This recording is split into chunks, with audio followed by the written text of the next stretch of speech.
نفس کو کسی اچھے کام میں مشغول رکھو، ورنہ نفس ایسے کاموں میں لگا دے گا جو نہ کرنے کے قابل ہوں گے نہ کسی کو بتانے کے۔ آپ کے پیچھے بات کرنے والے دراصل آپ سے بہت پیچھے ہوتے ہیں۔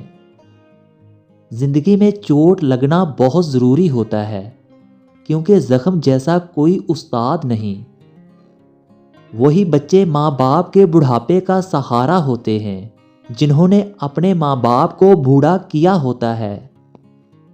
نزدیک سے آنے والی آوازوں میں سے قریب ترین آواز ضمیر کی ہوتی ہے، جو کہ بہت کم لوگوں کو سنائی دیتی ہے۔